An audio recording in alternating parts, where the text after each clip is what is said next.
नमस्कार दोस्तों, हमारा नाम डॉक्टर विक्रांत सिंह तोमर है और project self incorporation USA, Bharat, Tapan Chaure foundation, Rajput association of Australia, Indore management association, सभी की तरफ से हम आप सभी का हार्दिक स्वागत करते हैं।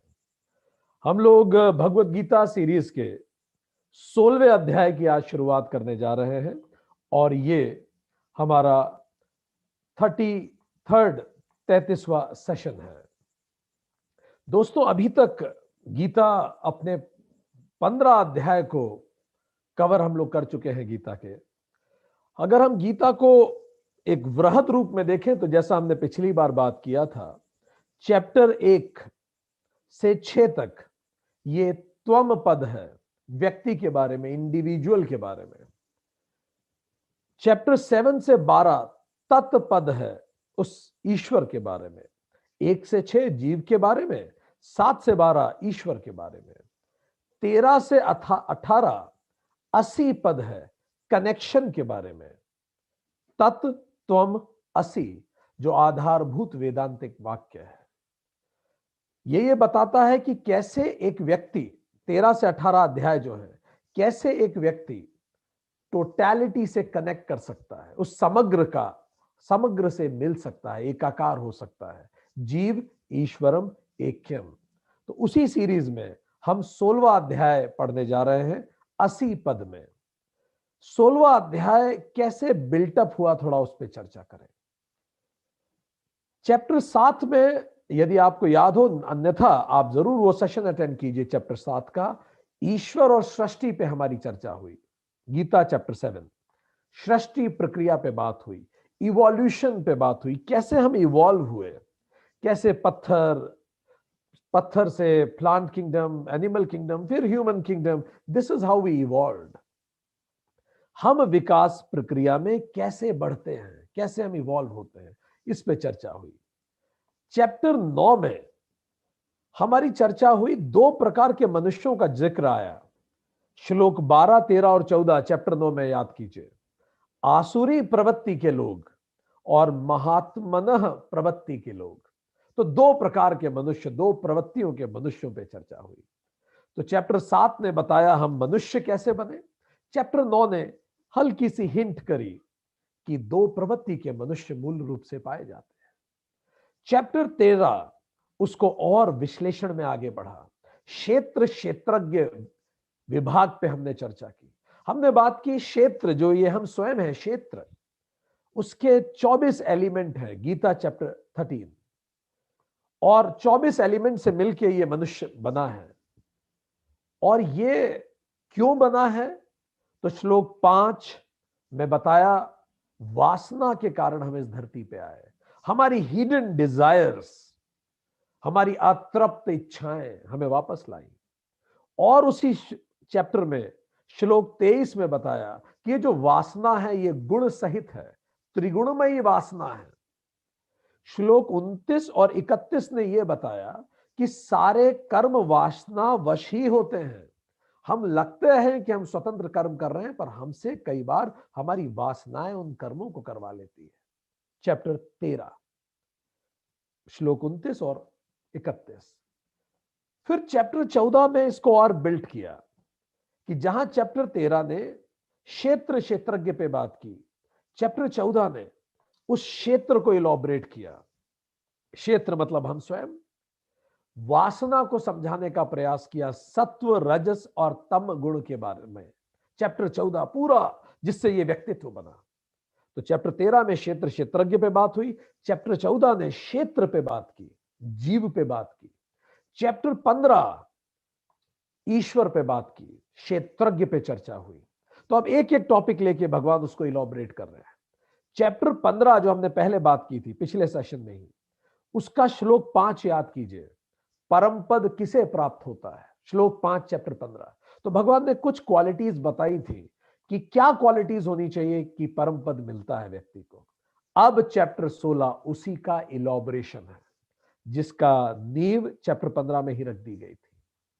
ये जो इवॉल्व्ड ह्यूमन बीइंग है, ये जो ह्यूमन बीइंग अपनी इवोल्यूशन की साइकिल में सबसे ऊपर है, ये जो चैप्टर 9 ने कहा आसुरी और महात्मना दो प्रकार के हैं।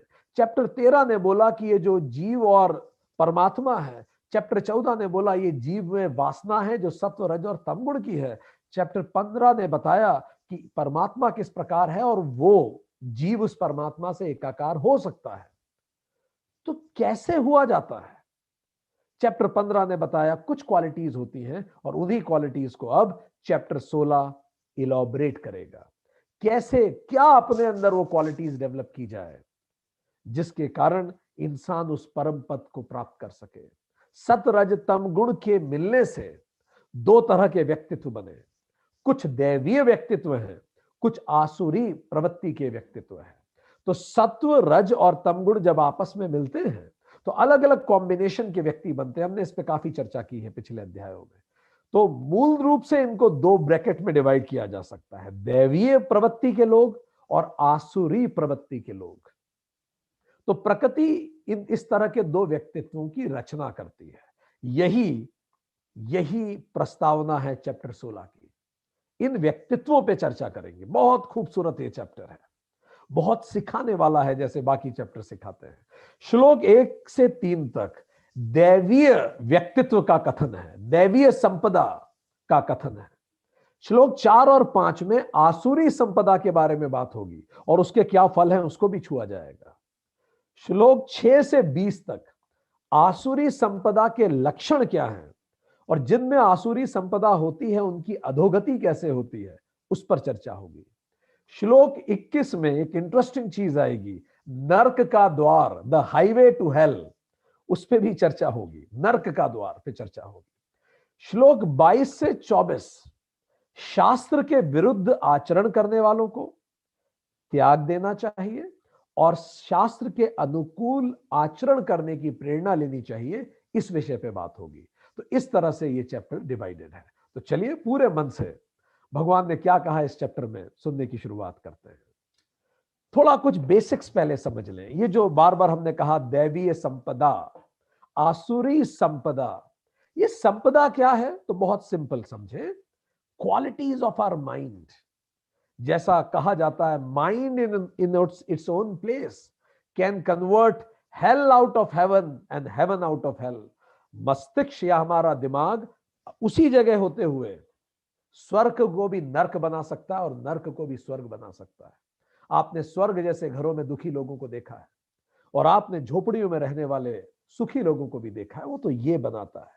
तो संपदा क्या है? क्वालिटीज ऑफ माइंड, हमारे मन की प्रवृत्तियां हैं। तो दो तरह की प्रवृत्ति है मन में। कितने प्रकार की प्रवृत्ति है? तो दो प्रकार की है मेजरली, डिवाइन और डेविलिश, दैवीय और आसुरी।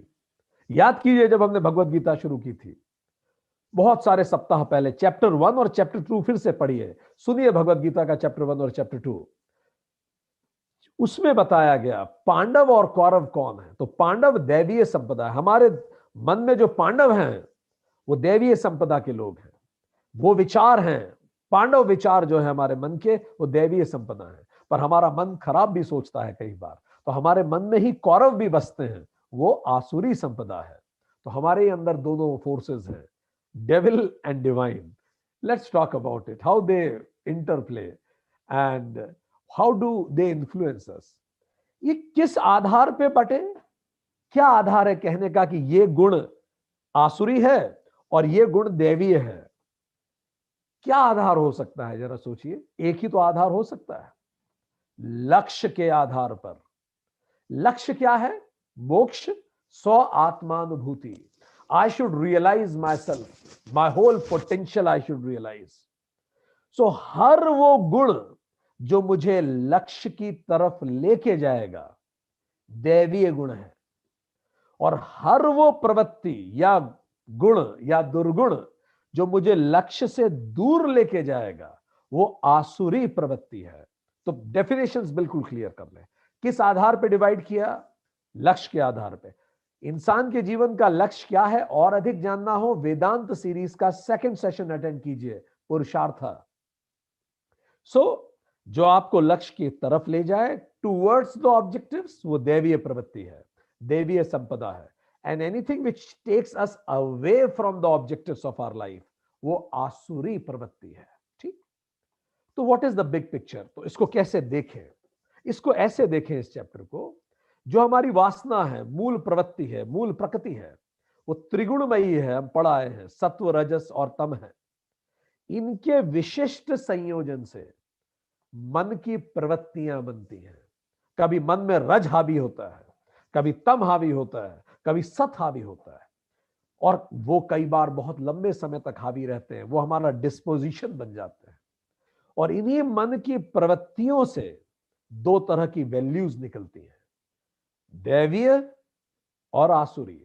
दैवीय मतलब in line with, in sync with objectives. आसुरी मतलब non aligned with, not in sync with our objectives of life. What is the objective of life? Freedom. Freedom from all fear. Freedom from all pain. Absolute happiness. Constant. Ever. स्वात्मानुभूति। दैवीय प्रवृत्ति generates Punyam. जब आप दैवीय प्रवृत्ति से कर्म करते हैं तो पुण्य होते हैं, पुण्य क्रिएट होते हैं। आसुरी प्रवृत्ति से पाप क्रिएट होते हैं। पुण्य क्या है? Invisible impact of our good deeds, हमारे अच्छे कर्मों के अदृश्य प्रभाव। पाप क्या है? हमारे आसुरी कर्मों के अदृश्य प्रभाव। दोनों हम पे पड़ते हैं।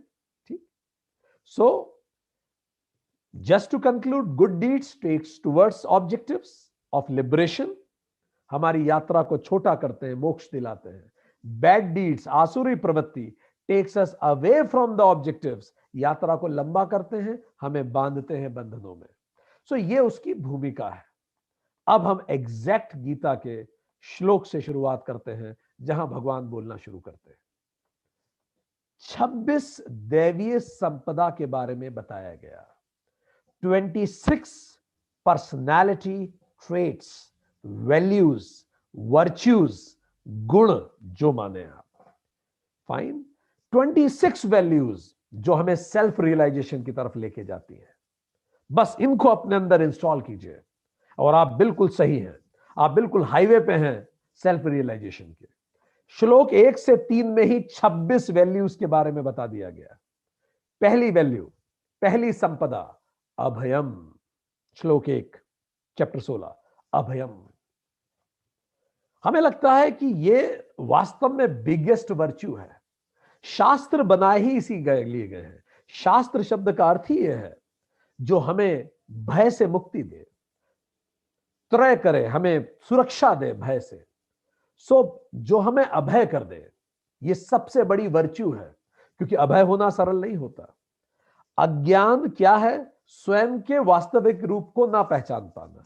जब मैं खुद को वास्तविक रूप में नहीं पहचानता तो मुझे डर लगता है, मुझे भय लगता है। तो भय कैसे पैदा होता है? अज्ञान से। क्यों? मैं खुद को सीमित समझता हूं, मैं खुद को ये व्यक्ति समझता हूं, मैं खुद को लिमिटेड समझता हूं। जब अगर मैं एक व्यक्ति हूं तो कोई व्यक्ति दूसरा भी है, तो उस व्यक्ति से मैं कंपैरिजन करता हूं खुद को, तो मुझे दुख होता है कई बार, और कई बार मुझे खुशी होती है। कई बार उस दूसरे के पास कुछ है तो मुझे जेलसी हो जाती है, मुझे फियर होने लगता है, मुझे इनसिक्योरिटी होने लगती है, मुझे एंजाइटी होने लगती है। ये सब क्यों पैदा होते हैं? क्योंकि मेरी लिमिटेड आइडेंटिटी है। अज्ञान से मैं खुद को वो व्यक्ति मानता हूं जो व्यक्ति मैं कांच में देखता हूं खुद को। इसीलिए मैं डरा हुआ रहता हूं, मेरी नौकरी ना चली जाए, मेरे रिश्ते ना टूट जाए। कितने डर होते हैं, बहुत सारे डर होते हैं। ठीक, और डरा हुआ व्यक्ति कभी भी धार्मिक नहीं हो सकता, वो अधार्मिक ही होगा। क्योंकि डरा हुआ व्यक्ति बहुत कस के पकड़ता है चीजों को बचने के लिए, वो रिश्तों को सफोकेट कर देगा, वो करप्शन करेगा। वो जो भी डरा हुआ व्यक्ति है वो कभी धार्मिक नहीं हो सकता किसी भी रिश्ते में, इनसिक्योर रहेगा वो। सो डरा हुआ व्यक्ति डराता भी है फिर दूसरों को। भगवत गीता में भगवान ने पहले ही कहा, मेरा भक्त वही है जो ना डरता है ना डराता है। तो अगर कोई भी आपको इस दुनिया में डराने की चेष्टा कर रहा है, इसका मतलब वो सच में प्रभु भक्त नहीं है। तो शास्त्र हमें फियरलेस बनाते हैं। हम पहले भी इस बारे में बात कर चुके हैं कि जब रॉकफेलर से स्वामी विवेकानंद मिले, रॉकफेलर जो दुनिया के सबसे अमीर व्यक्ति थे, उसके बाद जब उनसे पूछा गया कि स्वामी विवेकानंद को अगर आप एक शब्द में डिफाइन करें तो क्या है, तो रॉकफेलर ने मुस्कुरा के कहा फियरलेस। रॉकफेलर ने कहा मेरे सामने अच्छे से अच्छे व्यक्ति आके छोटा महसूस करते हैं, उनको मुझसे कुछ चाहिए होता है, वो छोटा महसूस करते हैं क्योंकि मैं दुनिया का सबसे अमीर व्यक्ति हूं। उनका बिहेवियर अजीब होने लगता है। पर स्वामी ना मुझसे नजर, जैसे भारत के प्रधानमंत्री भी कहते हैं, ना नजर झुका के बात करेंगे, ना नजर दिखा के बात करेंगे, नजर मिला के बात करना भक्त की परिचय है। ना वो खुद को किसी से छोटा महसूस करता है, ना किसी से बड़ा वो खुद को महसूस करता है। फियरलेसनेस। सो हर तरह के फियर से मुक्ति। कितने सारे फियर होते हैं। सबसे बड़ा फियर दुनिया का कौन सा है? चलिए सोचिए, हम आपको रिसर्च क्या है वो बताते हैं। सोचिए, think of one fear which you think is the biggest fear of the world, then I will tell you what research says. और हाथ खड़ा करके बताइएगा कि आपने यही सोचा था। Giving you 5 seconds. परफेक्ट। दुनिया का सबसे बड़ा डर है okay, good idea. Chat box में लिख सकते हैं, I can read you. Okay, दुनिया का सबसे बड़ा डर है पब्लिक स्पीकिंग, लोगों के सामने बोलना। It is considered as the biggest fear in the world. बाकी भी काफी डर है। चलिए हम आपको 5 सेकंड का समय दे रहे हैं, अपने 5 डर सोचिए। आपके 5 सबसे बड़े डर कौन से हैं?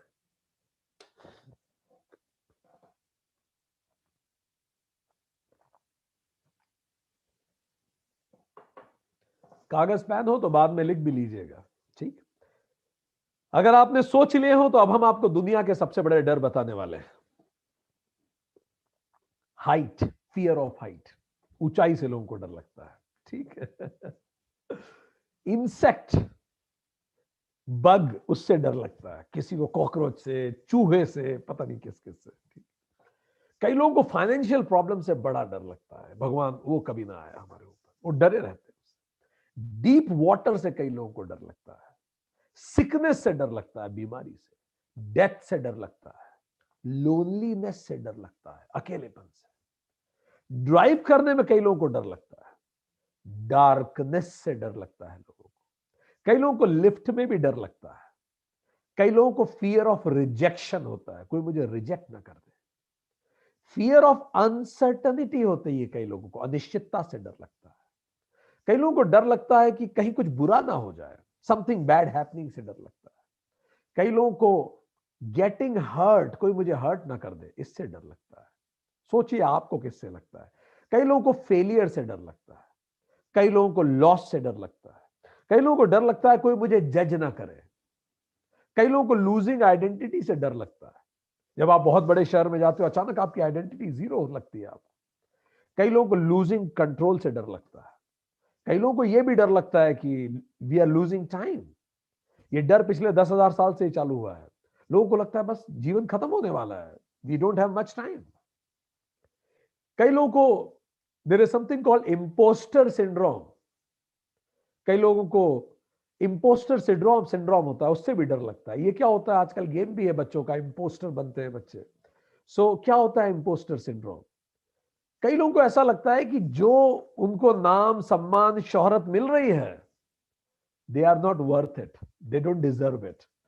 क्योंकि उनको पता होता है उनमें क्या क्या कमियां हैं जो दुनिया को नहीं पता होती। तो उनको यह भी डर लगता है कि भाई मुझे जरूरत से ज्यादा मिल रहा है। कई लोगों को चेंज से डर लगता है, बदलाव नहीं चाहते। कई लोगों को लॉस ऑफ फ्रीडम से डर लगता है कि मेरी स्वतंत्रता ना छिन जाए कहीं, ठीक। कितने सारे डर हैं, ठीक है। सो इन सब डरों को जीतना ही अभयम है, ठीक। But how to be fearless? कैसे इन डरों को जीते? Yes indeed, fear of losing loved ones, indeed. कैसे जीते इन डरों को? तो हमें वो जो 26 क्वालिटीज हैं जिनमें से एक अभयम है, इसको एक सीक्वेंस में पढ़ना पड़ेगा, तो शायद हमें और बेहतर समझ में आए। तो चलिए सीक्वेंस में पढ़ना शुरू करते हैं, एंड फिर हम अभयम पे वापस आएंगे। क्योंकि अभयम डायरेक्टली नहीं होगा। अभी हम कहें अभय हो जाओ तो ऐसा नहीं होता। कैसे होगा ये? चलिए, पहली क्वालिटी, स्वाध्याय। स्वाध्याय, बिल्कुल ये सारी क्वालिटीज यहां बिठा लीजिए, डायरेक्ट फ्रॉम लॉर्ड्स माउथ। ये 26 चीजें अपने अंदर इंस्टॉल कीजिए, and you will be directly on the express way of self realisation. पहला है स्वाध्याय, मतलब शास्त्र परायणम, स्क्रिप्चरल स्टडीज, वेद अध्ययन। जरूरी नहीं है कि आप वेद ही पढ़ें। Time to know your self, खुद को जानने के लिए समय दीजिए। Time to know the true nature of self and world, खुद को और इस दुनिया के वास्तविक चरित्र को समझने के लिए रोज समय निकालिए, डेली। श्रवणम, इंटरनल लिसनिंग कर सकते हैं आप। अगर आप वेद नहीं पढ़ते हैं, जरूरी नहीं, आप इंटरनल लिसनिंग कीजिए, खुद के साथ बैठिए, समय निकालिए, अपनी प्रॉब्लम्स पे विचार कीजिए। आप जैसे हैं वैसे क्यों हैं, क्या आपको चुभ रहा है? Give time to yourself. कई लोग तो आंख बंद तक नहीं कर पाते, इतने परेशान होते हैं। इंटरनल लिसनिंग या फिर एक्सटर्नल लिसनिंग करें। इस तरह के सत्संग को अटेंड कीजिए, रिसीव कीजिए। क्या सूत्र याद रखिए? जितनी आपकी उम्र है उतने मिनट रोज ये करना है। जितनी आपकी उम्र है उतने मिनट रोज या तो वेद पढ़िए, वेद नहीं पढ़ना, वेदांत नहीं पढ़ना, गीता नहीं पढ़ना, कोई बात नहीं है। उतने मिनट बैठिए अकेले में, नो एंटरटेनमेंट। खुद से बात कीजिए, सेल्फ टॉक कीजिए, इंटरनल लिसनिंग कीजिए। आज से शुरू कीजिए, यही रास्ता है। इसीलिए आदि शंकराचार्य इसको कहते हैं प्रस्थान त्रयः। अगर आपको सच में खुद के बारे में जानना है तो 3 किताबें पढ़ लीजिए। पहला उपनिषद, जिसे वेदांत कहते हैं। दूसरा भगवद गीता, जो आप पढ़ रहे हैं। तीसरा ब्रह्म सूत्र। आपको और जानना है इसके बारे में, वेदांत सीरीज का फर्स्ट सेशन अटेंड कीजिए। और शास्त्रों के बारे में और जानना है तो वेदांत सीरीज का थर्ड सेशन अटेंड कीजिए। सो पहला पॉइंट हो गया स्वाध्याय। तो इसमें हमारे लिए टू डू लिस्ट क्या है? टू डू लिस्ट इज खुद को समय दीजिए। यस, ये हो सकता है जब आप खुद को समय देना शुरू करें तो पहले ओवर थिंकिंग हो, क्योंकि आपने समय दिया ही नहीं, इतने सारे विचार आपके अटेंशन का वेट कर रहे थे। पर धीरे धीरे वो कब होने लगेगी। शुरुआत तो कीजिए आप। ठीक, जैसे कोई व्यक्ति बहुत भूखा हो और आप खाना दें तो ज्यादा खा जाता है, पर रोज उतना नहीं खाएगा वो, कुछ समय हो सकता है। तो शुरुआत कीजिए। पहली टू डू लिस्ट बनाते जाइए। आज के सेशन में पहला टू डू लिस्ट यह है, जितनी उम्र उतना मिनट खुद के साथ बैठना है। भले गीता उससे ज्यादा करें तो और अच्छा है, पर उतना तो करना ही करना है। अगला पॉइंट नंबर 2, ज्ञान योग व्यवस्थिति ही। अब दूसरा काम क्या करना है? तत्व ज्ञान, जो मैंने सीखा, मैंने सुना, मैंने मेरे मंथन से जाना, श्रवण से जाना, जो भी मैंने उससे जाना है, उस पर निरंतर ध्यान करना है। दिन भर उन चीजों को दिमाग में घुमाना है। इसको कहेंगे आध्यात्मिक जुगाली करनी है। ठीक, जैसे गाय जुगाली करती रहती है। ठीक, आध्यात्मिक जुगाली कीजिए। आध्यात्मिक ज्ञान का अनुशीलन, steadfastness in yoga of knowledge, मनन करना है इसका। पुटिंग इन एन एक्शन, उसको एक्शन में लाना है। एवरी मोमेंट ऑफ ट्रुथ पे उस पे एक्ट करना है। वो जो भी आपके निष्कर्ष निकले हैं, जो आपने गीता से सीखा, शास्त्रों से सीखा, अपने स्वाध्याय से सीखा, अब उसको हर मोमेंट ऑफ ट्रुथ पे जीना है। ठीक, कैसे करेंगे? टू डू लिस्ट में जोड़ लीजिए। रोज रात को दिन भर के अपने व्यवहार पर विचार कीजिए, मनन कीजिए। कौन सा विचार शास्त्रोचित था, उचित था, और कौन सा विचार अनुचित था। कौन सा व्यवहार, कौन सा विचार उचित था और कौन सा अनुचित था। रोज रात को यह करना है। 5 मिनट के लिए भले करें, जरूर करें इसको। दूसरा, अल्प विराम लें दिन भर में 4 बार, 9 बजे, 12 बजे, 3 बजे, 6 बजे।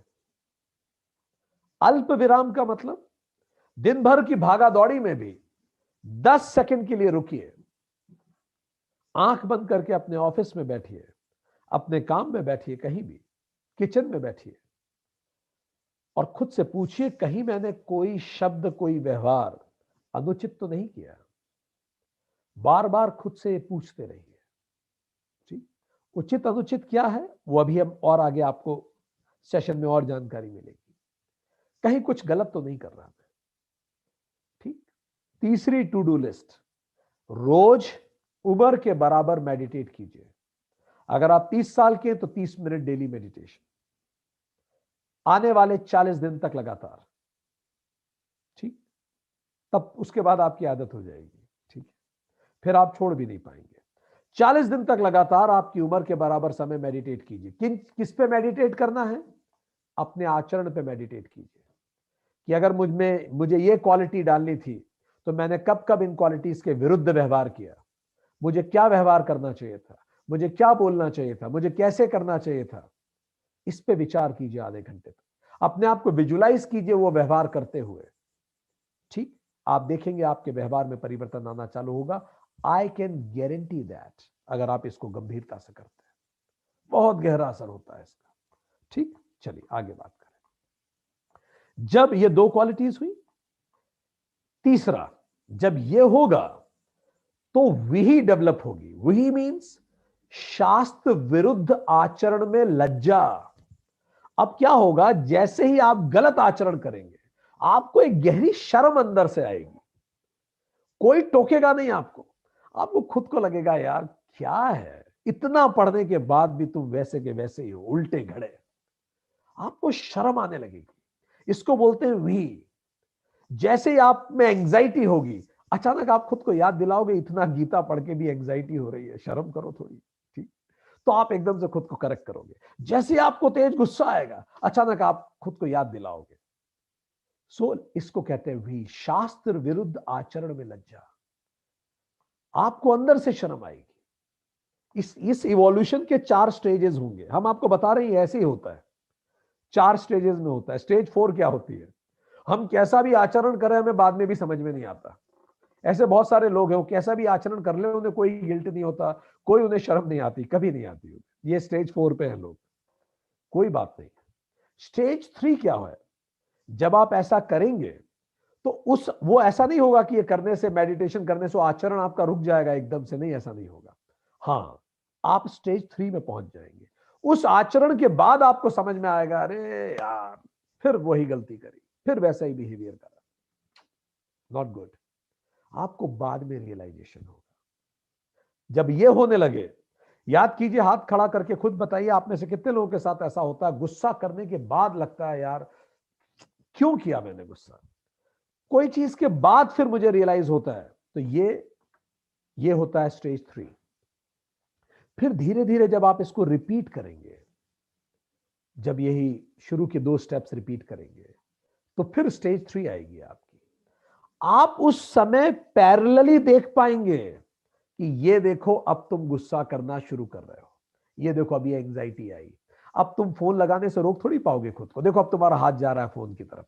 तुमने प्रण लिया था कि अब उसे फोन नहीं लगाओगे, तो भी अब तुम जाओगे, उसका ऐसे हाथ जाएगा, मोबाइल उठाएगा। आप उस समय भी समझ रहे हो कि इट इज यूजलेस जो मैं कर रहा हूं, but still you can't help it. Fine, this is stage 2। आप उस समय भी खुद को देख पाओगे ये जो मेरा व्यवहार है ये गलत है, और आप देख रहे होगे व्यवहार करते समय उस समय लाइव। इसके बाद लेवल 1 आएगा। आप पहले ही अलर्ट हो जाओगे, आपको समझ में आ जाएगा देखो अब ये परिस्थितियां बन रही हैं, इससे पहले कि अपन टेम्पर लूज करें, लेट्स कंट्रोल सेल्फ। एंड आप पहले कंट्रोल कर लेंगे सेल्फ एंड बिल्कुल बैलेंस्ड करेंगे। यही 4 स्टेजेस होंगी आपकी। चलिए जल्दी से उंगली से बता दीजिए अभी कौन सी स्टेज में है कोई। Perfect, very good, very good, very good. काम करते रहिए, ठीक है। इस स्टेज में आना जाना चलता रहता है, कई 2 से 1, 3 से 2 पे आ जाते हैं, 4 से 3 पे आ जाते हैं, कई 3 से 4 पे वापस भी पहुंच जाते हैं परिस्थितिवश, ठीक। चलिए आगे देखें। तो 4 स्तर पे काम करना होगा, विचार, भाव, शब्द और व्यवहार। 4 स्तर पे काम करना होगा, ठीक। विचार, कोई गलत विचार आए तो सबसे सबसे बेहतरीन काम तो यही है विचार को ही रोक दे, वही काटे वो बीज को ही जला दे, क्योंकि विचार बीज है। फिर अंकुर फूटेगा भाव का, फिर उसमें बड़ी बड़ी पत्तियां निकलेंगी शब्दों की, गंदे शब्द मुंह में आएंगे, फिर उस पर शाखाएं लगेंगी गलत व्यवहार का। तो आप जहां रोक सके रोक दें। व्यवहार तो अंतिम है, उसे तो रोकना ही चाहिए, पर कई बार व्यवहार नहीं रोक पा रहे हैं, ठीक, तो करें क्या? कोशिश करें विचार को रोके, भाव को रोके, शब्द को रोके, अंततः व्यवहार को तो रोक ही ले। किसी ने एक संत से पूछा भी, आपको गलत काम करने का मन नहीं करता कभी? तो संत ने मुस्कुरा के बोला, यार मन मेरा भी करता है, पर तुम्हारे और मुझे में अंतर यह है, तुम उसे एग्जीक्यूट कर देते हो, मैं नहीं करता। ठीक, तो कम से कम व्यवहार स्तर पे तो रोक लीजिए उसे, शब्द के स्तर पे रोक लीजिए, कहीं तो रोकिए। 4 ब्रेक्स हैं, कौन सा ब्रेक आप लगा सकते हैं? सबसे बेहतरीन ब्रेक है विचार, सबसे सरल है, ठीक, क्योंकि व्यवहार पे आते आते तो इतना फलित हो चुका होता है कि उसको रोकने में बहुत ताकत लगती है। भाव के स्तर पे रोक लीजिए, फीलिंग्स, शब्दों को रोकिए, नहीं तो व्यवहार को रोकिए। तो इस तरह से आप देखें कि आप किस तरह से किस स्तर पे रोक पाते हैं। तो 4 स्तर हैं इवोल्यूशन के। एक में आपको बाद में भी समझ में नहीं आता, स्टेप 3 में बाद में समझ में आता है, स्टेप 3 में जब वो आप कर रहे होते हैं, स्टेप 2 में जब आप वो कर रहे होते हैं पैरेलली आपको समझ में आता है, ये मैं गलत कर रहा हूं, ये मैं गलत कर रहा हूं, मुझे नहीं करना चाहिए, स्टिल यू डू इट। जैसे दुर्योधन कहता है, मुझे पता है मैं गलत हूं, फिर भी मैं युद्ध कर रहा हूं। ठीक, चलिए, so this is how we do, this is third quality that we need to install. शर्म आना चालू हो जानी चाहिए अंदर से ही, कोई दूसरा शर्मिंदा करने की जरूरत ही ना हो।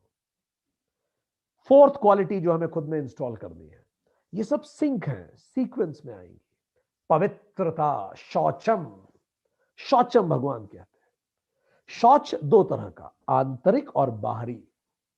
आंतरिक शौच का मतलब क्या हुआ? आंतरिक शुद्धता। आंतरिक शुद्धता का मतलब क्या हुआ? अंतःकरण की शुद्धता। अंतःकरण की शुद्धता का मतलब क्या हुआ? मन, बुद्धि, चित्त और अहंकार की शुद्धता। मन की शुद्धता का क्या मतलब? अशुद्ध भावना आना, कोई भी भाव जो उचित ना हो नहीं आने दीजिए, यह मन की शुद्धता हो रहा, मन निर्मल हो रहा है। किसी के बारे में मन में खराब विचार आया, एकदम से तौबा कीजिए, भगवान माफ करो, गलत सोचा। बुद्धि की शुद्धता, विचार गलत नहीं हो। चित्त की शुद्धता, कोई पुरानी खराब यादों को खोद खोद के मत निकालिए। कई लोगों को they become sadist in that, वो एक पुरानी ऐसी याद जो दर्द देगी, आपको पता है। आप एक व्यक्ति से आपका बुरा झगड़ा हो गया है, उस व्यक्ति ने आपको मेल लिखा है, आपको पता है वो मेल में आपके स्तुति गान नहीं लिखा होगा उसने, पक्की बात है। अगर बहुत बुरा झगड़ा हो चुका है और उसने आपको मेल लिखा है और बिल्कुल आप लोगों की राइवलरी है, ये निश्चित बात है वो आपका स्तुति गान नहीं करेगा। पर इतनी एंग्जाइटी होती है उस मेल को खोल के देखने की कि पढ़े क्या लिखा है, फिर खराब पढ़ते हैं और फिर मन खराब होता है।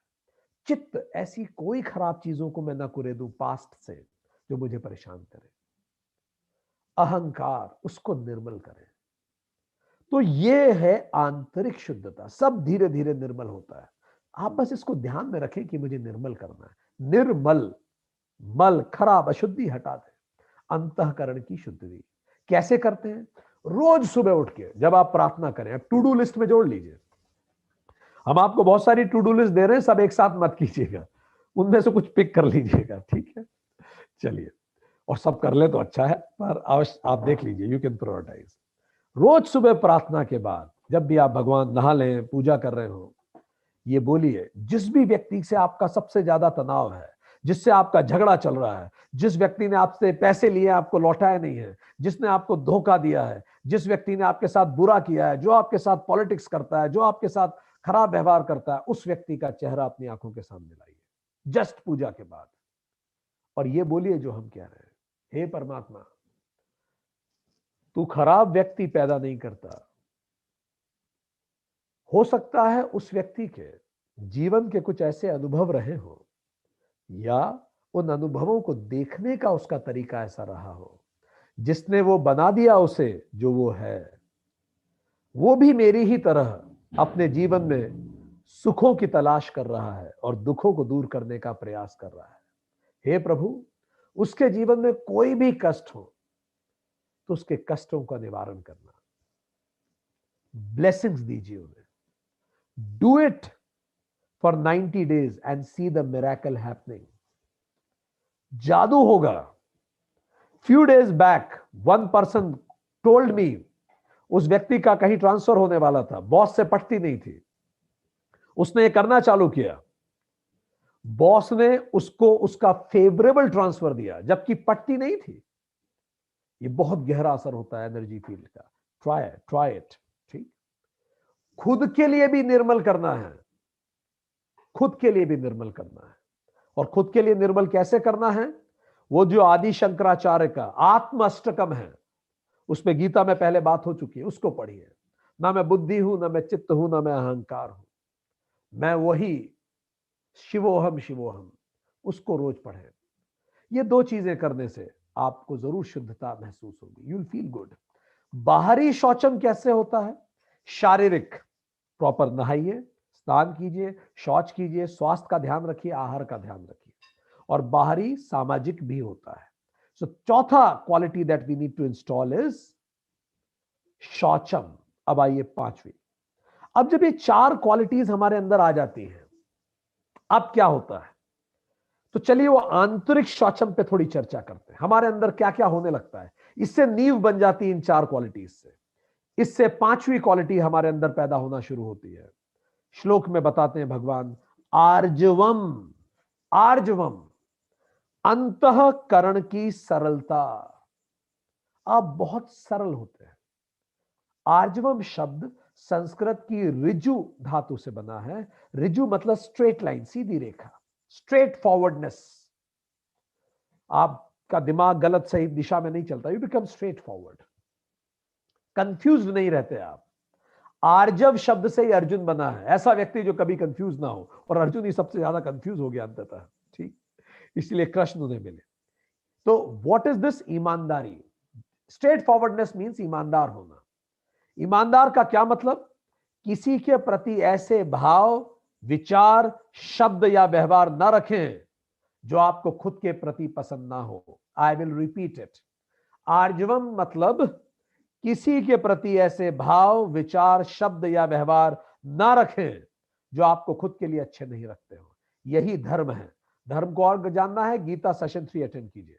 ठीक, और खुद के प्रति भी ऐसे भाव ना रखें जिसकी आप दूसरों को सलाह ना देते हो। कई बार इंसान खुद के प्रति बहुत जटिल होता है, खुद के प्रति अन्याय करता है, दूसरों को उस विपरीत परिस्थितियों में अच्छी राय देगा पर खुद को ही जज करने लगेगा। तो अगली क्वालिटी हमें खुद में जनरेट करनी है, आर्जवम। आर्जवम, ईमानदारी। किसी के भी प्रति मैं ऐसा व्यवहार नहीं करूंगा, व्यवहार, शब्द, विचार नहीं बोलूंगा जो मुझे कान में सुनने में अच्छे नहीं लगते। तो जब भी मुंह से कुछ भी बोलिए, किसी भी कारण से बोलिए, ये सोचिए क्या मुझे अच्छा लगेगा कोई मुझे ऐसा कहेगा? कहीं मैं उसकी गरिमा को तो ठेस नहीं पहुंचा रहा। किसी ने गलती की है, डांटना बिल्कुल सही है, पर डांटने और डांटने का तरीका होता है। आप उसकी व्यक्ति की गरिमा को ठेस नहीं पहुंचाएंगे। भारत का संविधान भी कहता है आप व्यक्ति की गरिमा को ठेस नहीं पहुंचा सकते, सजा दीजिए उसे, पर शब्दों का चयन ध्यान रखिए। छठी क्वालिटी, तपह, तपस्या। तप मतलब तापना, जलाना। इसका अर्थ क्या हुआ? स्वधर्म पालन के लिए कष्ट सहने को तत्पर, इसको तप कहते हैं। जो भी लक्ष्य मैंने बनाया है, जो भी मेरा स्वधर्म है, उसके लिए मैं किसी भी प्रकार के कष्ट सहने को तैयार हूं। I am ready for everything. स्वलक्ष्य की प्राप्ति के लिए मैं कोई सा भी कष्ट सह लूंगा, इसको तप कहते हैं। ठीक, पीड़ा सहने को मैं तैयार हूं, जैसे भारत के स्वतंत्रता संग्रामियों ने कहा। ठीक, तो ये खास क्वालिटी क्या मेरे अंदर है? जो मैंने लक्ष्य निर्धारित किया, फिर मैं अपने आप को तपाने को तैयार हूं। मेहनत करना, परिश्रम करना। ध्रुव तारे की कहानी यही तो है। जब ध्रुव तारे को उसके पिताजी गोदी में नहीं बिठाते थे, क्योंकि वो छोटी रानी के बेटे को बिठाते थे, तो ध्रुव के मां ने उसको कहा कि बेटा तू उस परमात्मा की, विष्णु की प्रार्थना कर, वो तुझे गोदी में बिठाएंगे। ध्रुव ने तप किया, अपने आप को तापा, तपस्या के बाद विष्णु प्रकट हुए और ध्रुव को अपनी गोदी में बिठाया। वही मैथोलॉजी कहती है, ध्रुव तारा जो आसमान में ध्रुव है, अटल है, वो इस बात का प्रतीक है कि जिसने भी तप किया है, रहती दुनिया तक लोगों ने उसे याद रखा है। तप कीजिए। और विष्णु का गोदी में बिठाना इस बात का प्रतीक है कि पूरा विश्व उसे अपनी गोदी में बिठाता है। ये जितने लोगों को आप देखते हैं अपने आसपास, सो कॉल्ड सेलिब्रिटीज आप इन्हें कहते हैं, या जो रियल सेलिब्रिटीज ऑफ लाइफ भी हैं, एक गहन तप होता है उनके पीछे। एक छोटा सा बच्चा एक म्यूजिशियन के पास पहुंचा, म्यूजिशियन कुछ बजा रहा था, बच्चा दौड़ के उसके पास गया, जैसे उसने बजाना बंद किया, आंखों में आंसू भर के, और बोला, आप कितना सुंदर बजाते हैं, मैं रो रहा था आपका सुनते सुनते गाना, म्यूजिक, क्या आप मुझे सिखा सकते हैं? मैं अपना पूरा जीवन दे सकता हूं इस तरह के गाने के लिए जैसा आप बजाते हैं, इस तरह के म्यूजिक को सीखने के लिए। म्यूजिशियन ने मुस्कुरा के उसके सर पे हाथ फेर के बोला, बेटा मैंने दिया है, मैंने जीवन दिया है। There can not be any greatness without tap. तो कोई शॉर्टकट नहीं है। आप में से जिन लोगों के पास कोई बड़े सपने हैं, आज शपथ लीजिए, मैं कष्ट सहने को तैयार हूं, कम व्हाट में। 4 तरह के तप होते हैं। वाचिक तप, शब्दों का संतुलन, अब टू डू लिस्ट में जोड़ लीजिए, शुरू कीजिए कल से, सप्ताह में एक एक दिन एक एक तप कीजिए, ठीक, मजा आएगा। मंडे कीजिए वाचिक तप। वाचिक तप क्या है? एक भी शब्द अनुचित नहीं बोलूंगा दिन भर, सवाल ही नहीं उठता, करिए, मजा आएगा। जब ऑफिस जाएंगे, कोई कुछ करेगा और आप एकदम से वाचिक तप में होंगे तो मुट्ठी भींच के रह जाएंगे, पीड़ा होगी आपको। यही तो तप है कि मैंने कुछ नहीं बोला, अपशब्द नहीं बोलना है, ठीक। सजा देना अलग विषय है, न्याय करना अलग विषय है, शब्द बहुत संतुलित बोलिए, वाचिक तप हो गया। ट्यूसडे शारीरिक तप कर लीजिए, हनुमान जी का दिन है, व्रत कर लीजिए, खाना मत खाइए, एक वक्त का खाना छोड़ दीजिए, ब्रेकफास्ट छोड़ दीजिए, कुछ तो छोड़िए। ये हो गया शारीरिक तप, पीड़ा होनी चाहिए उसमें, ठीक। तप, इससे आपकी इच्छा शक्ति मजबूत होती है। वेनेसडे मानसिक तप कीजिए, ये और मजेदार तप होता है। दिन भर एक भी नेगेटिव विचार नहीं आने दूंगा, आने दूंगी किसी के भी प्रति, ना खुद के प्रति, ना दुनिया के प्रति, किसी के प्रति नहीं। कोई भी गलत विचार आज एंटरटेन नहीं है। वेनेसडे, गणेश जी का दिन, ठीक है। थर्सडे आध्यात्मिक व्रत कीजिए, ठीक। सारी दुनिया से खुद को एकाकार मानिए, जिसको देखें अपना ही हिस्सा उसे मानिए, ब्लेसिंग्स दीजिए हर व्यक्ति को। इसको रिपीट कीजिए, मजेदार होगा, ठीक, करके देखिए। To do list. चलिए, अब अगली क्वालिटी पे हम बढ़ते हैं। तो हमने ये देखा कि किस तरह से तप से अब 7th क्वालिटी जनरेट होगी। तप से जनरेट होगा तेज।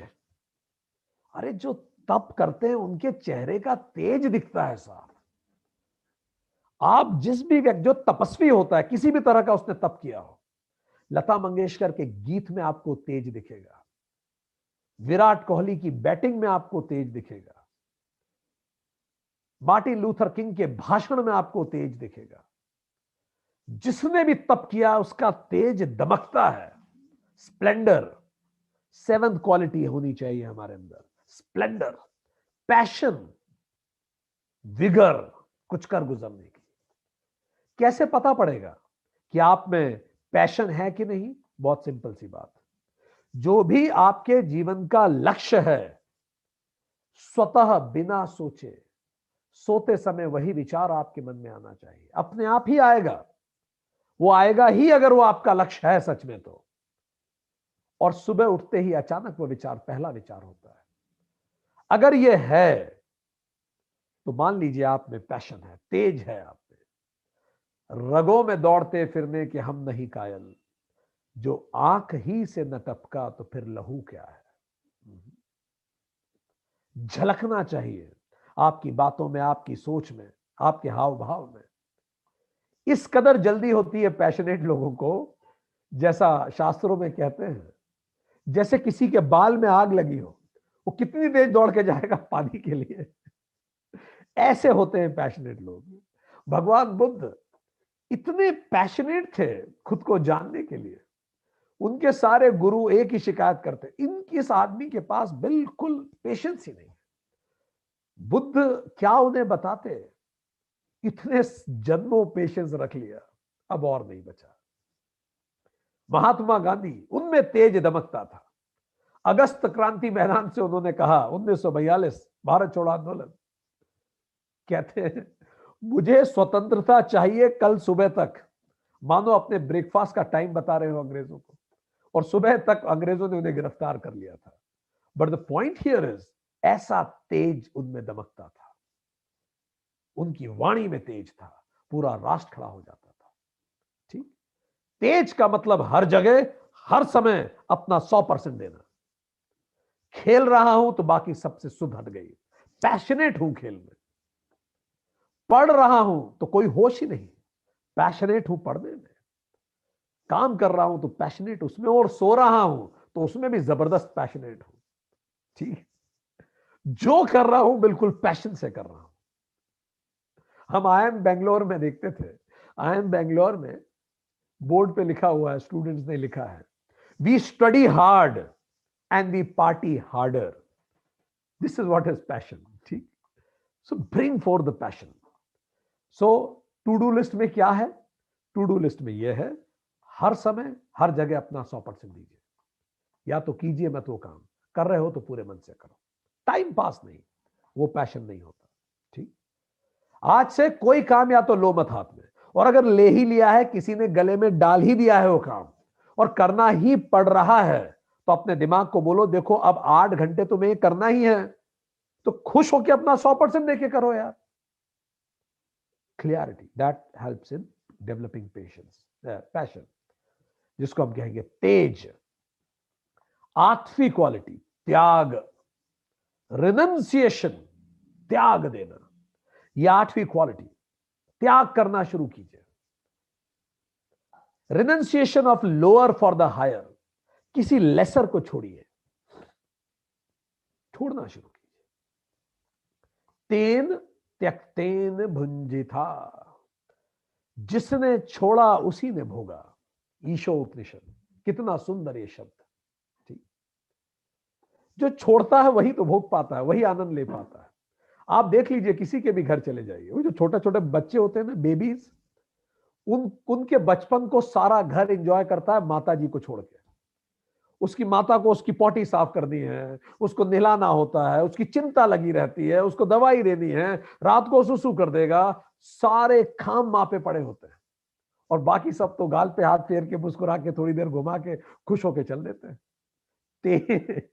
तेन त्यक्तेन भुंजिता, जिसने त्यागा है उसी ने भोगा है, जिसने पकड़ा है वो तो परेशान ही रहा है। Letting go, let it go, let it all go, सब जाने दीजिए, क्योंकि सब जाना ही है, आज नहीं तो कल। कई लेवल होते हैं त्याग के। पहला लेवल 1, वस्तु के त्याग से शुरू कीजिए। आज ही जाइए, अपनी वार्डरोब में जितने पुराने कपड़े हैं जो आप नहीं पहनते या आपकी पहनने की फ्रीक्वेंसी कम है, जाके बांट आइए। शुरुआत होगी, मेंटल आपके न्यूरॉन्स प्रोग्राम होने चालू होंगे त्याग के लिए। पकड़ आपकी कमजोर होना शुरू होगी, जो ऐसी कस के पकड़ है, अपरिग्रह सिद्ध होना शुरू होगा। कंबल बांटिए, अभी इतनी ठंड है, कुछ भी दीजिए, something which you have, anything, जाइए और दीजिए लोगों को, जो भी जिसको भी उसकी नीड हो, और बिना ये सोचे कि वो उसका क्या करेगा, वो कहीं ये तो नहीं करे, वो अपना पक्ष नहीं है, अपना पक्ष है, अच्छे मन से दीजिए, बस खत्म कीजिए। ठीक, दूसरा व्यक्ति, लेवल 2, व्यक्ति को भी लेट इट गो, पकड़ के मत रखिए व्यक्ति को, पकड़ेंगे वो भागेगा, छोड़िए। भगवान बुद्ध ने, सिद्धार्थ ने जब उनका बेटा हुआ तो उसका नाम रखा, ही कंफ्यूज हो गए एकदम से कि एक तरफ तो मैं संन्यास लेने का सोच रहा हूं और दूसरी तरफ यहां परिवार भी बढ़ रहा है, उस बच्चे के लिए भी तो जिम्मेदारी होती है, यज्ञ है, ऋण है हमारे ऊपर, पितृ ऋण है, बच्चे को बड़ा करना, उसको वेदांत सीरीज में आप इसको पढ़ेंगे डिटेल में। तो बुद्ध ने अपने बेटे का नाम रखा राहुल, राहुल का मतलब होता है बंधन जो बांध ले। व्यक्तियों को भी छोड़िए, मतलब छोड़िए का मतलब घर छोड़ के मत चले जाइए, इसका तात्पर्य केवल इतना है, उस पकड़ को छोड़िए, उन्हें फ्रीडम दीजिए, सांस लेने दीजिए, लेट देम ब्रीथ, उन पे पकड़ कमजोर कीजिए अपनी। 3, लेवल 3, इच्छाओं को छोड़िए। कैसे होता है ना, आप कहीं घूमने जाइए, बहुत सुंदर चीज दिखती है, तो दूसरा विचार क्या आता है, याद कीजिए, सुंदर कार, सुंदर फार्म हाउस, सुंदर मकान, सुंदर ड्रेस, सुंदर मोबाइल, कुछ भी सुंदर चीज दिखती है तो दो विचार होते हैं। पहला विचार, कितनी सुंदर है ये। दूसरा विचार, काश मेरे पास होती। ठीक, ये जो इच्छा है हम भी करें, ये इसको छोड़िए।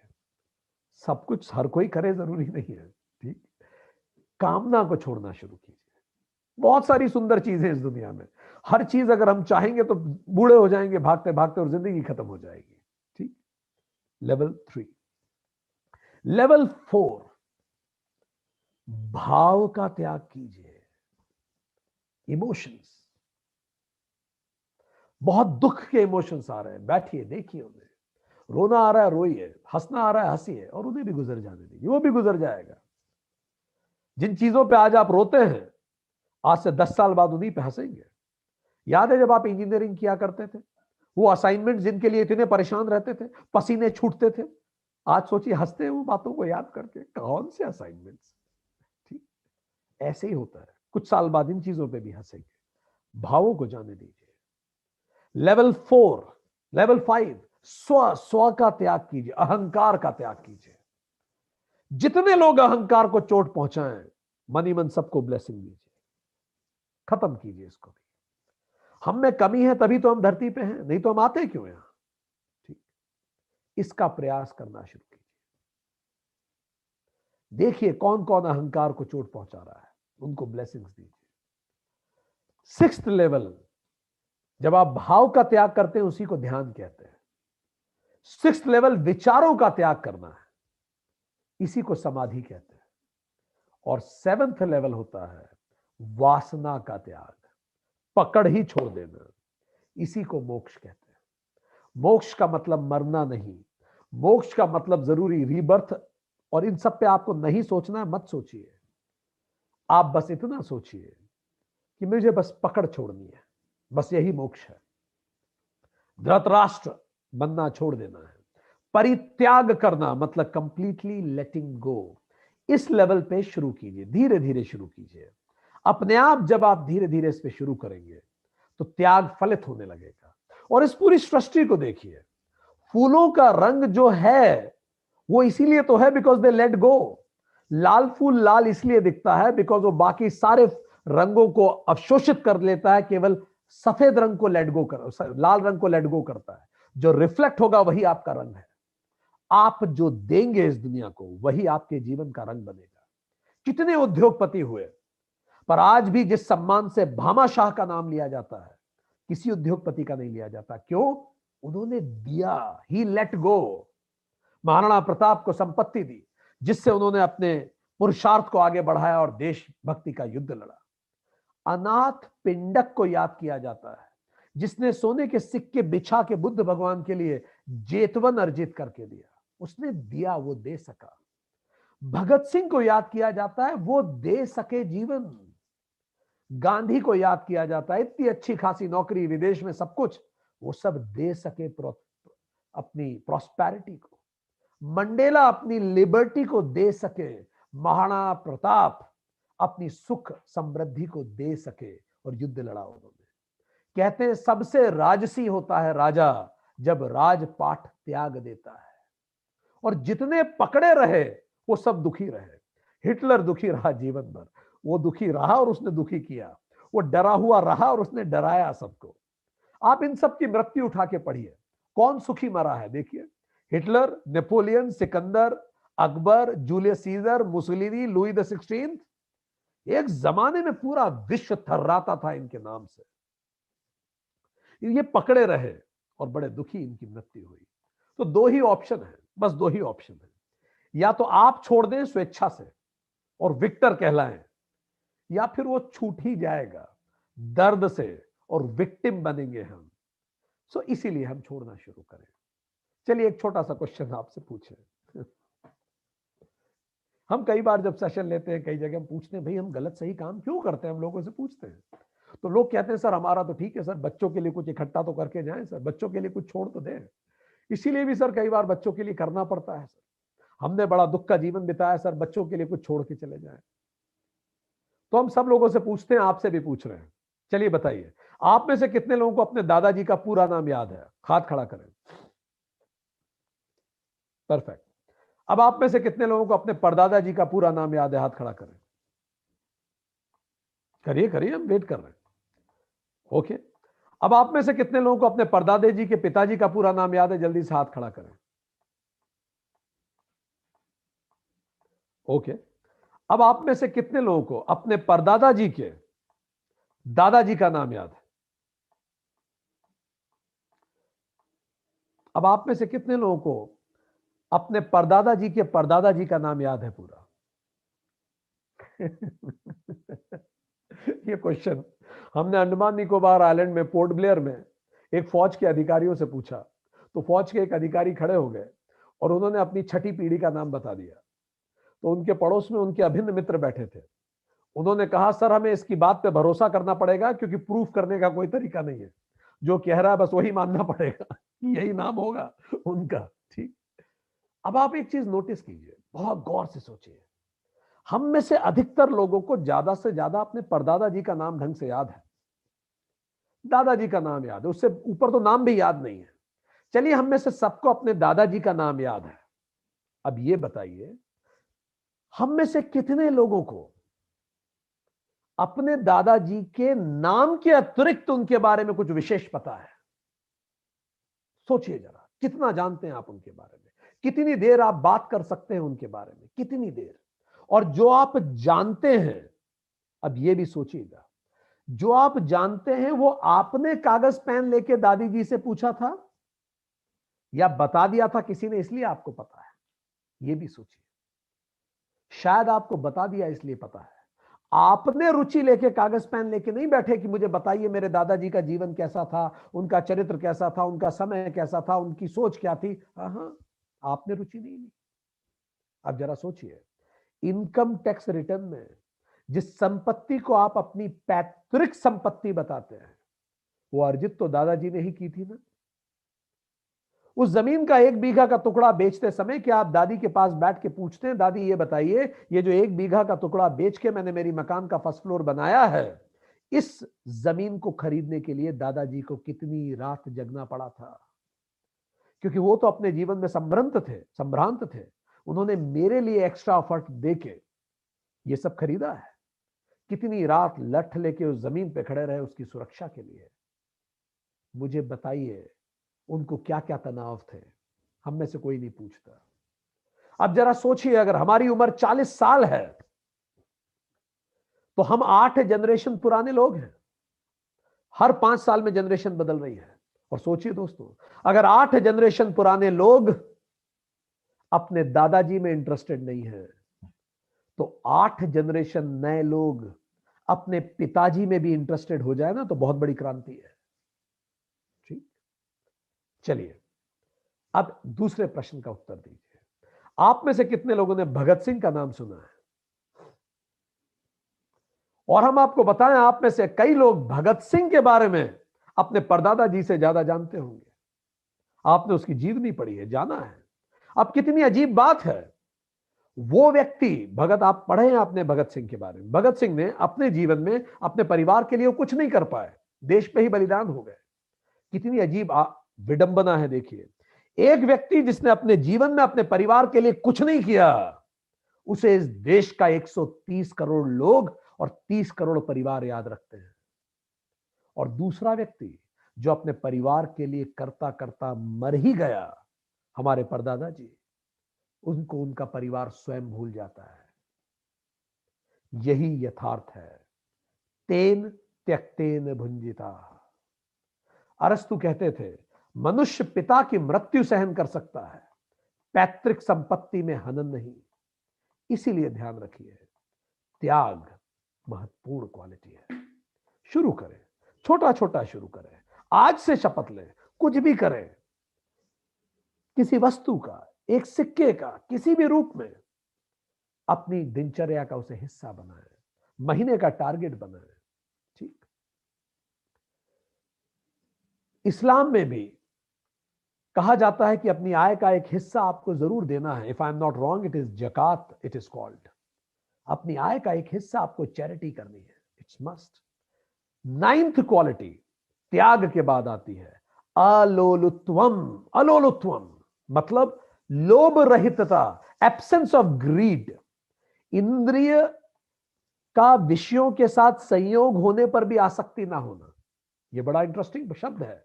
अलोलुत्वम मतलब ऐसा है कि इंद्रियों का विषयों के साथ संयोग हो जाए तो भी आसक्ति ना होना। मेरे आसपास वो सारी चीजें हैं, पर फिर भी मेरे मन में उनके प्रति आसक्ति नहीं है। Even if you are exposed to it, you don't need it, you don't want it. जैसे बुद्ध, उनके पिताजी ने उन्हें सब कुछ दे दिया जो उनको चाहिए हो सकता था, ही वॉज नॉट इंटरेस्टेड। कितने लोग हैं वो ईमानदार इसलिए है क्योंकि उनके पास बेईमानी का मौका नहीं है? ऐसा नहीं। सही ईमानदारी यह है कि अगर आपके पास सारी संभावनाएं हो बेईमानी करने की, तो भी आप अलिप्त रह सके। जैसे ध्यानचंद, हिटलर ने उन्हें आमंत्रित किया, हॉकी के जादूगर, कि आप आइए, हम आपको इतना नाम सम्मान शौहरत सब देंगे। सारे मौके थे, वो अलिप्त थे। जैसे सुभाष चंद्र बोस, अंग्रेजों के जमाने की इंडियन सिविल सर्विसेज क्लियर किया, वो बहुत बड़ी बात थी। क्यों बड़ी बात थी? उस समय इंडियन सिविल सर्विसेज में पूरी दुनिया भर में केवल 2 सेंटर होते थे, लंदन और फ्रांस, पेरिस। भाषा का मीडियम केवल अंग्रेजी होता था। भारत से आपको शिप से जाना पड़ता था लंदन एग्जाम लिखने के लिए। क्या नहीं, इमेजिन दिस। एज लिमिट होती थी 17 से 19 साल, और अटेम्प्ट केवल 1 या 2 ही होते थे। उसमें सब्जेक्ट में पूरी वर्ल्ड हिस्ट्री पढ़नी होती थी, ब्रिटिश हिस्ट्री जाननी होती थी। अटेम्प्ट ज्यादा होते नहीं थे, उम्र लिमिटेड होती थी, इतना ट्रेवल करना पड़ता था, भाषा एक होती थी, वहां जाके परीक्षा देनी होती थी।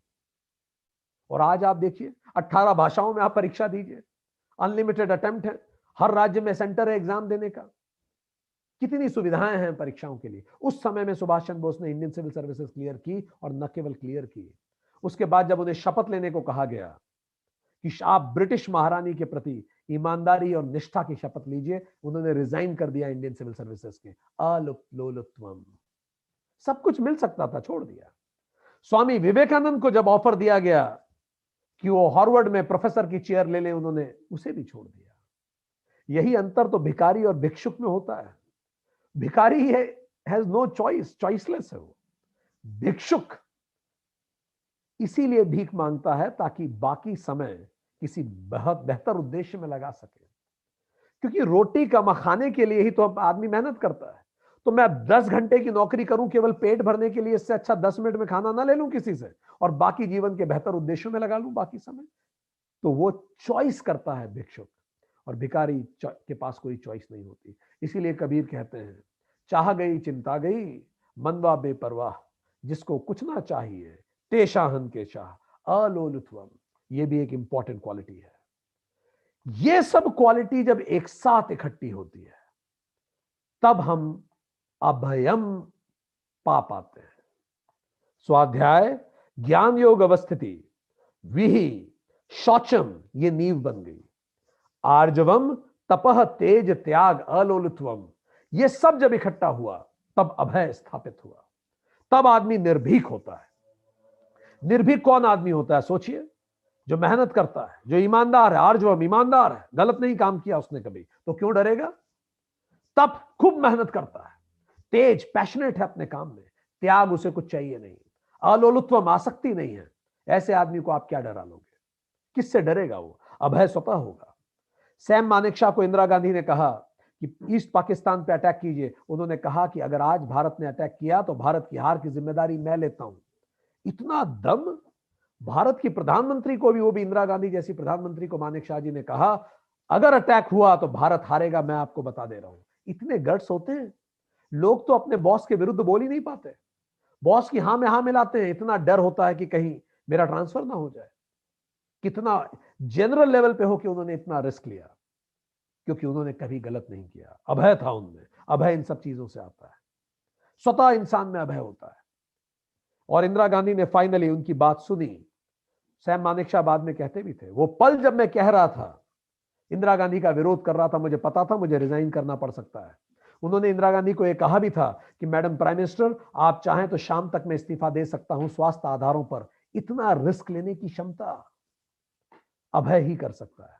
बाद में सैम मानेकशॉ फील्ड मार्शल बने, जो सर्वोच्च सम्मान है देश में, सैन्य सम्मान, फील्ड मार्शल। सो अभी तक केवल 3 फील्ड मार्शल बने। तो सैम मानेकशॉ अपनी स्पीच में बोलते भी हैं कि बड़ी महीन रेखा होती है। किस चीज? बड़ी महीन रेखा होती है इन गेटिंग कोर्ट मार्शल, उस दिन मेरी नौकरी चली जाती, और बीइंग अ फील्ड मार्शल। बड़ी महीन रेखा होती है गेटिंग कोर्ट मार्शल्ड और बीइंग अ फील्ड मार्शल, और वो रेखा होती है गट्स की, अभय की। जो उस पर चलता है वो नाम कमाता है। एक साइकोलॉजी में कंसेप्ट होता है ग्रुप थिंक। ग्रुप थिंक का मतलब, लोग मन से अपनी बात नहीं बोल पाते निर्भीक होकर, अभय होकर। क्यों? क्योंकि उन्हें लगता है अगर सारे के सारे लोग एक विषय पे सहमत हैं तो मैं कैसे इसका विरोध करूं। तो लोग अपनी जेन्युइन राय भी नहीं दे पाते। इसको बोलते हैं ग्रुप थिंक, कि लोग चाहते हैं कि जैसा सब सोच रहे हैं चलो हम भी हाँ बोल दें, भले हम कुछ भी सोच रहे हो। इरविन जेनिस नाम के एक व्यक्ति ने एक पुस्तक लिखी। उन्होंने बोला, मेरी जिंदगी की सबसे बड़ी भूल यह थी कि जब अमेरिका के राष्ट्रपति वियतनाम वॉर पर निर्णय ले रहे थे, मैं उस कमेटी में बैठा था जो ये निर्णय ले रही थी। मेरे मन में बार बार आ रहा था कि मैं राष्ट्रपति को रोकूं कि यह गलत निर्णय है, पर चूंकि सब हां कह रहे थे तो मुझ में हिम्मत ही नहीं हुई अपोज करने की। और बाद में अमेरिका की इतनी बेइज्जती हुई, अमेरिका के इतिहास का काला धब्बा बना वियतनाम वॉर। और उसने कहा, मैं खुद को कभी नहीं माफ कर पाऊंगा कि मैं उस समय बोला क्यों नहीं, मैं डर गया। सो हम कभी नहीं डरेंगे यदि हम में ये क्वालिटीज होंगी। गलत करना नहीं, किसी से डरना नहीं। सो this is how it goes. कई लोग बात करते हैं कि फाइल खुल जाएगी मेरी। आप राजनीति में नहीं पढ़ते हैं, इनकी फाइल खोल दी जाएगी, अन्यथा फाइल में कुछ गलत चीजें होती हैं तो खुल जाएगी। सो 2 तरह की फाइल्स होती है दोस्तों, याद रखिए। एक लॉ ऑफ कर्मा की फाइल होती है, एक लॉ ऑफ लैंड की फाइल होती है। ठीक, लॉ ऑफ लैंड की फाइल में एंट्री कब होती है? जब आप गलत काम करते हो। लॉ ऑफ कर्मा की फाइल में एंट्री कब होती है? जब आप गलत विचार करते हो, तभी एंट्री हो जाती है। ठीक, कहते हैं चींटी के पांव घुंघरू बजते हैं तो साहब सुनता है। आपने कुछ भी गलत विचार किया, वहां एंट्री हो गई। ठीक, लॉ ऑफ लैंड भले शोर में दब भी जाए, जमीन के कानून ने आपको मुक्त कर दिया क्योंकि एविडेंस नहीं मिले, पर वो परमात्मा का कानून आपको मुक्त नहीं करता कभी। Law of karma, it comes back to you. और हमेशा डर लगा रहता है लॉ ऑफ लैंड का कि ये फाइल मेरी खुल ना जाए, मेरी फाइल ना खुल जाए। पर याद रखिए, जो लॉ ऑफ कर्मा की फाइल है उसमें हर सांस एंट्री हो रही है, और हम खुद के प्रति जिम्मेदार हैं उसके लिए। इसीलिए अपने प्रति जिम्मेदार रहिए और अभय रहिए। आज का सेशन यहीं तक। तो चलिए एक क्विक रिवीजन करें। हमने क्या पढ़ा चैप्टर 16 में भगवत गीता के? भगवत गीता के चैप्टर 16 में हमने बात की कि देयर आर 26 क्वालिटीज हैं जो दैवीय क्वालिटीज हैं। दैवीय क्वालिटीज आर डिवाइन क्वालिटीज। संपदा का मतलब है हमारे मन की प्रवृत्तियां।